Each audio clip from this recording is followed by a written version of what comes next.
ഇന്നലെ വൈകിട്ട് ഞാൻ മീനൊക്കെ നന്നാക്കി വെച്ചുട്ടാ ഇന്നേക്ക് വേണ്ടിയിട്ടുള്ളത്. പക്ഷേ ഇന്ന് അതൊന്നും എടുക്കേണ്ടി വന്നില്ല. ഇന്ന് ഉച്ചയാകുമ്പോൾ രണ്ടാളും കൂടി ചോറിനാനുണ്ടാവും എന്ന് പറയണത് രചുട്ടെ. ഒരു കവർ പച്ചക്കറി കൊടുത്തിട്ടുണ്ടായിരുന്നു. അപ്പോൾ അതൊന്ന് റെഡിയാക്കി എടുക്കണം. സാമ്പാറും കഷ്ണങ്ങളൊക്കെ മാറ്റി വെച്ചു.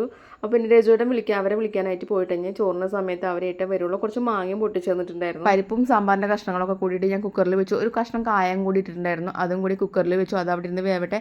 അപ്പോൾ ഇതേ ഒരു ക്യാബേജ് ഉണ്ടായിരുന്നു കേട്ടോ. ആ ക്യാബേജ് അതും കൂടി ഒന്ന് ചെറുതാക്കി അരിഞ്ഞെടുക്കുന്നുണ്ട്. അപ്പോൾ ഉപ്പേരി വെക്കാമല്ലോ അത്. പിന്നെ ഇതേ ഒരു കയ്പ്പയ്ക്ക് 2-3 ദിവസമായിട്ട് ഇത് ഫ്രിഡ്ജിൽ വെക്കുന്നുണ്ട്. അത് ഉണങ്ങി തുടങ്ങി. അപ്പോൾ അതും ഒന്ന് ചെറുതാക്കി അരിഞ്ഞെടുക്കുക.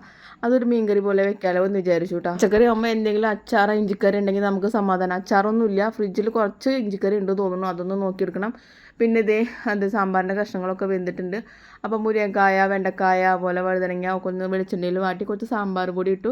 പിന്നെ പുളി പിഴിഞ്ഞൊഴിച്ചു. അതൊന്ന് നന്നായി തിളച്ച് വരുമ്പോൾ നമ്മുടെ പരിപ്പ് അതിലേക്ക് ഇട്ട് കൊടുത്തു. പരിപ്പും കഷ്ണങ്ങളും വേവിച്ചത് ഇട്ട് കൊടുക്കണം കേട്ടോ. ആവശ്യത്തിനുള്ള ഉപ്പും ഇട്ട് കൊടുത്തു. പിന്നെ കുറച്ച് മല്ലിയില നന്നായി ചെറുതാക്കി കഴിഞ്ഞിട്ട് അതും കൂടി ഇട്ട് കൊടുക്കുക.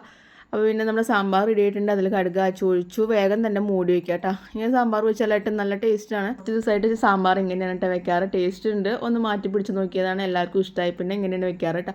പിന്നെ ഇതേ നമ്മുടെ ഉപ്പേരിയും ആ ചട്ടിയിൽ തന്നെ വേഗം തന്നെ ഉപ്പേരി ഉണ്ടാക്കിയെടുത്തു. അപ്പോൾ രചുവേട്ടൻ കുറച്ച് മാങ്ങ പൊട്ടിച്ചു തന്നു കേട്ടോ. അതൊന്ന് വേഗം അരിഞ്ഞെടുത്തു. നല്ലെണ്ണയിൽ കുറച്ച് ഇഞ്ചി പച്ചമുളകും കൂടി ഇട്ട് കൊടുത്തു. പിന്നെ നമ്മുടെ മാങ്ങ ഇട്ട് കൊടുത്തു. ഇപ്പം തന്നെ കഴിക്കേണ്ടതല്ലേ. അപ്പോൾ ഒന്ന് ജസ്റ്റ് ഒന്ന് ഉടഞ്ഞോട്ടെ എന്ന് വിചാരിച്ചിട്ട് ആ എണ്ണയിൽ മാങ്ങ ഇട്ട് കൊടുത്തു. അതൊന്ന് വാട്ടിയതിന് ശേഷം മുളക് പൊടി കുറച്ച് അച്ചാർ പൊടി ഇട്ട് കൊടുത്തു. പിന്നെ നമ്മുടെ സ്വർക്ക ഉപ്പ് അത്യാവശ്യത്തിനുള്ള സാധനങ്ങളൊക്കെ ഇട്ട് കൊടുത്തു. അങ്ങനെ അച്ചാറും ഇത് റെഡിയാക്കി എടുത്തിട്ടുണ്ട്.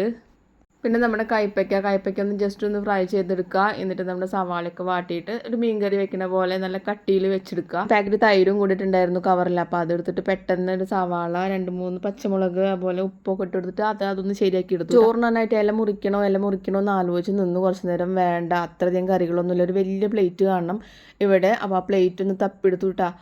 കുറേ ആയിട്ട് ഞാൻ എടുക്കാറില്ല പ്ലേറ്റ്. വലിയ പ്ലേറ്റാണ്. എല്ലാ കറികളും വിളമ്പാൻ പറ്റുന്ന പ്ലേറ്റാണ്. അതെടുത്ത് കഴുകി വെച്ചു. പിന്നെയാണ് ആലോചിച്ചത് പപ്പടം വറുത്തിട്ടില്ല. അപ്പോൾ വേഗം തന്നെ പപ്പടം വറുത്ത് വെച്ചു. പിന്നെ എല്ലാ പണികളും കഴിഞ്ഞപ്പോൾ കുറച്ച് നേരം അവർ വെയിറ്റ് ചെയ്ത് ഇങ്ങനെ ഇരിക്കാൻ കേട്ടോ. അപ്പോൾ അവർ വരുമ്പോൾ 1:15 ആയി. അപ്പോൾ എല്ലാതും കൂടി അവർക്ക് വിളമ്പി വെച്ച് കൊടുത്തു. 2-3 ആളുണ്ടായിരുന്നു. അപ്പോൾ അവർ ചോറിനതിന് ശേഷമാണ് പിന്നെ ഞാൻ ചോറിനാനിരിക്കുന്നത്.